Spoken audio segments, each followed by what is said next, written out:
যেনেকে এতিয়া কাউন্সিলৰ ইলেকশ্যন হ'ব, ডিচিৰো ইলেকশ্যন হ'ব। কালি দেখা গৈছে যে গৌৰৱ গগৈ গুৱাহাটীত যুৱ কাৰ্যকৰ্তাৰ মিলিত হৈ বিজেপিক নাম লোৱাকৈ তেওঁলোকে ভোটচোৰ আৰু এতিয়া ভোটচোৰ বুলি কৈছে। চাওক, যিমানে বিজেপিক সমালোচনা কৰিব তেওঁলোকক মানুহে বেয়া পাব। কাৰণ 40 লাখ মহিলাই মাহৰ 10 তাৰিখে অৰুণোদয় বিজেপিক আশীৰ্বাদ দিয়ে। 40 লাখ মহিলাই লাখপতি বাইদেউৰ পুঁজি পাব, বিজেপিক তেওঁলোকে আশীৰ্বাদ দিয়ে। 2 লাখ ল'ৰাই টকা পইচা নিদিয়াকৈ চাকৰি পাইছে। 2 লাখ ল'ৰাই মুখ্যমন্ত্ৰীৰ আত্মনিৰ্ভৰ অসম অভিযান পাইছে। 4 লাখ ছোৱালীয়ে নিযুত মইনা আঁচনি পাব। এইবিলাক মানুহৰ আগত যেতিয়া গৈ বিজেপিৰ এগেইনষ্টত ক'ব, কাৰ ভাল হ'ব কাৰ বেয়া হ'ব। সেইকাৰণে এতিয়াতো যিকোনো শব্দ কৈ কাৰোবাক ছোৱালী চুৰ কওক, কাৰোবাক কৈ দিয়ক, বেয়া বেয়া শব্দ ক'ব পাৰে, কিন্তু অসমৰ ইলেকশ্যনত মানুহে বেয়া শব্দবিলাক ভাল নাপায়। মানুহে বিচাৰে যে এটা গাম্ভীৰ্যতাৰে ইলেকশ্যন খেলে। এতিয়া মই ইয়াতে 40 মিনিট ভাষণ দিলোঁ, এবাৰোতো প্ৰমোদ বড়ো হাগ্ৰামা মহিলাৰীক সমালোচনা কৰা নাই, কংগ্ৰেছৰো কথা কোৱা নাই। কাৰণ মানুহে আজিকালি পৰিৱৰ্তন হয়, মানুহে ভাল নাপায়। মানুহে ভাবে যে আপুনি কি কৰিব এইটো আমাক কওক। সেইকাৰণে আজিকালি ময়ো আপোনালোকে দেখিব খুব কম সমালোচনা কৰোঁ, একেবাৰে নোৱাৰা কথা হ'লেহে মেনশ্যন কৰোঁ।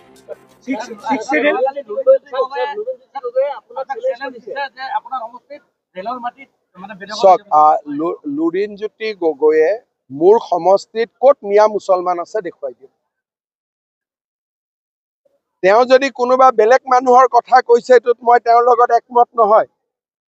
তেওঁ ইনডাইৰেক্টলি এটা বেলেগ ভাৰতীয় মানুহক আক্ৰমণ কৰাৰ কথা কৈ আছে। তেওঁ চিধা চিধি ক'ব লাগে নহয়, তেওঁ কাক উদ্দেশ্য কৰি এই কথাবোৰ কৈ আছে, হয় নহয়? তেওঁ কোনোবা এটা জাতিক উদ্দেশ্য কৰি কৈ আছে, তো সাহস আছে যদি নামটো কৈ দিয়ক।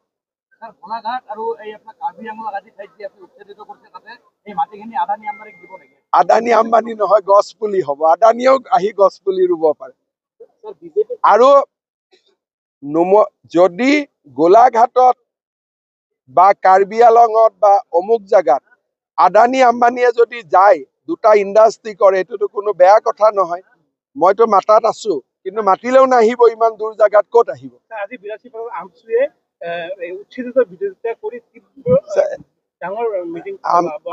আমচুৰ মিটিঙত মানুহ হ'ব পাৰে, কিবা হ'ব পাৰে, কিন্তু আমি যিটো কৰিম বুলি কৈছো কৰিমেই।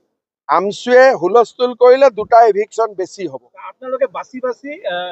সংখ্যালঘু অধ্যুষিত এলেকাত কৰা নাই, মিয়া মুছলমানক কৰি আছো, যিখিনিয়ে ফৰেষ্টত জবৰদস্তি সোমাইছে বা ভিজিআৰ পিজিআৰত জবৰদস্তি সোমাইছে।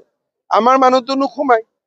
আমাৰ কৰবাত যদি বড়ো মানুহ আছে, মিচিং মানুহ আছে, তেওঁলোকেতো ফৰেষ্ট পাত্তা পাব যোগ্য, নন ট্ৰাইবেলেতো পাত্তা নাপায়।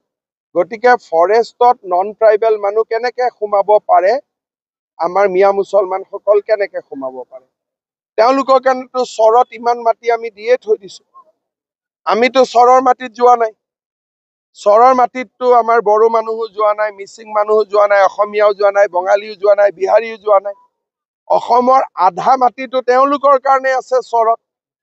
গতিকে তেওঁলোকে আকৌ চৰৰ পৰা শিৱসাগৰ যাব খোজে, যোৰহাট যাব খোজে, গোলাঘাট যাব খোজে, কেনেকে হ'ব? অসমীয়া মানুহ ক'ত থাকিব? আজি কৈছে যে আপোনালোকে যিটো উচ্ছেদ কৰি আছে, উচ্ছেদৰ কাৰণে আপোনাৰ আইনৰ কাঠগড়াত থিয় কৰা হৈ যাম। কি অসুবিধা আছে? স্যাৰ বিজেপিৰ কমিটমেন্ট আছিল স্যাৰ, তাৰ জৰিয়তে হিন্দু বাংলাদেশী স্যাৰ নাগৰিকত্ব দিয়াটো, কিন্তু আসুৱে এতিয়া প্ৰটেষ্ট কৰি আছে। চাওক, আসুৱে প্ৰটেষ্টটো কৰিছে, আসুৱে সুপ্ৰিম কোৰ্টত কেছো দিছে। গতিকে সিদ্ধান্তটো সুপ্ৰিম কোৰ্টে ল'ব। গতিকে কোনোবাই আন্দোলন কৰাটো মই বাধা নিদিওঁ, কিন্তু কাখন এখন আইন হয়, আইন বাতিল কৰাৰ অধিকাৰ অকল সুপ্ৰিম কোৰ্টৰ থাকে, অসমৰ মুখ্যমন্ত্ৰীটো নাথাকে।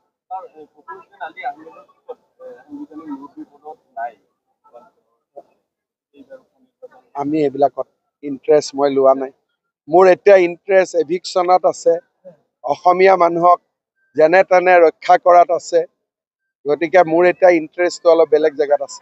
নেশ্যনেল লেভেলত চৰ্চা হৈ আছে, ৰাহুল গান্ধী বিধিগতভাৱে নিৰ্বাচন আয়োগক অভিযোগ কৰিব লাগিছিল ভোট চুৰি সন্দৰ্ভত। চাওক, কিন্তু নকৰাৰ কাৰণে ৰাহুল গান্ধীক আপোনালোকে নিজেই জানে যে আমাৰ অসমত এখন চৰত হওক বিভিন্ন জেগাত মৰা মানুহৰ নাম দিটো ভোটাৰ লিষ্ট ভৰ্তি হৈ আছে। নিজৰ নাম নাকাটে, বিয়া হোৱা ছোৱালীৰ নামো ভোটাৰ লিষ্টত ৰাখি থৈ দিয়ে। আকৌ 100% তাত ভোটিঙো হয়। গতিকে SIR আহিলে ভোটাৰ তালিকাৰ নাম আৰু আধাৰ এই দুইটা যেতিয়া সংযোজিত হ'ব তেতিয়া সমস্যাবোৰ নোহোৱা হ'ব। কিন্তু ৰাহুল গান্ধী আকৌ SIRৰ বিৰোধিতা কৰে। গতিকে তেওঁক কি লাগে তেওঁ নিজেও স্পষ্ট নহয়। তেওঁতো ইলেকশ্যন কমিশ্যনক গৈ ক'ব লাগে যে ভোটাৰ তালিকা সংশোধন কৰক, নামৰ লগত আধাৰ নম্বৰটো লগাই দিয়ক, যাতে দুটা মানুহে দুই জায়গাত ভোট দিব নোৱাৰে। তেওঁৰ সেইটোত ইণ্টাৰেষ্ট নাই।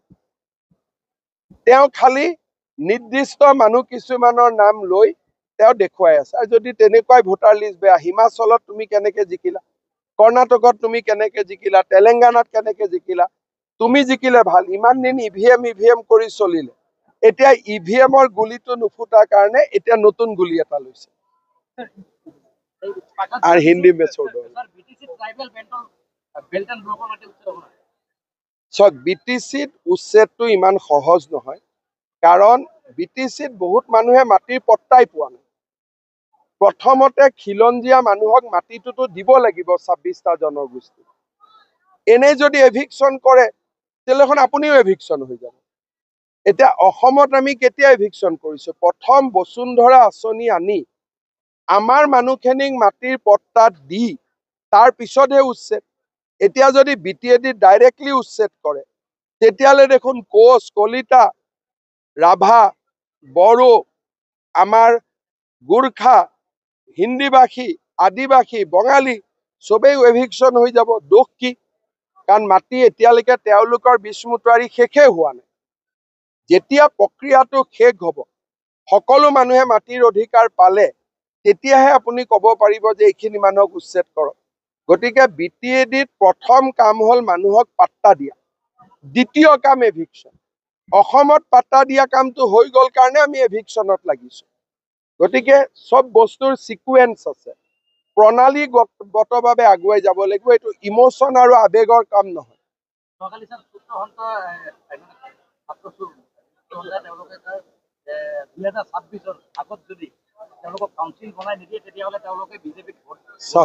মই এটা কথা কৈছো যে কাউন্সিল বনালেও ভোট নিদিয়ে, কাউন্সিল নবনালেও ভোট নিদিয়ে।